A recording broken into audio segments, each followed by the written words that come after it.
নমস্কাৰ ওয়েলেছ অসম ইউটিউব চেনেলত আপোনালোকক আন্তৰিক শুভেচ্ছা জ্ঞাপন কৰিছোঁ মৰমৰ প্ৰিয় ভিউৱাৰ্ছসকল। আজি আপোনালোক সকলোৰ কাৰণে এটা ইম্পৰ্টেণ্ট আৰু গুৰুত্বপূৰ্ণ ভিডিঅ' লৈ আহিছোঁ মিছন বসুন্ধৰা লৈ পেলাই।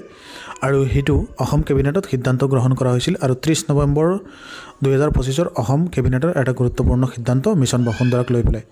মিছন বসুন্ধৰাৰ অধীনত ভূমি আবণ্টন ধুবুৰী, গোৱালপাৰা, বঙাইগাঁও, শোণিতপুৰ, লখিমপুৰ, গোলাঘাট, নলবাৰী আৰু বৰপেটাত মিছন বসুন্ধৰা 2.0ৰ অধীনত 660টা খিলঞ্জীয়া ভূমিহীন পৰিয়ালক চৰকাৰী ভূমি নিষ্পত্তিৰ বাবে কেবিনেটে অনুমোদন জনাইছে।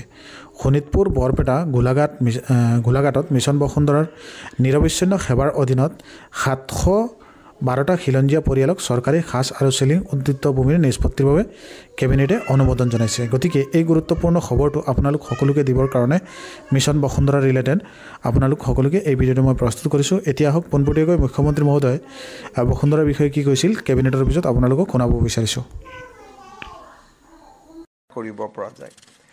আজি মিছন বসুন্ধৰাৰ অধীনত ধুবুৰী, গোৱালপাৰা, বঙাইগাঁও, শোণিতপুৰ, লখিমপুৰ, গোলাঘাট, নলবাৰী আৰু বৰপেটাত 660 গৰাকী, শোণিতপুৰ, বৰপেটা আৰু গোলাঘাটত 712 গৰাকী প্ৰাৰ্থীক বা আবেদনকাৰীক ভূমি বন্দোবস্ত দিবলৈ সিদ্ধান্ত গ্ৰহণ কৰে।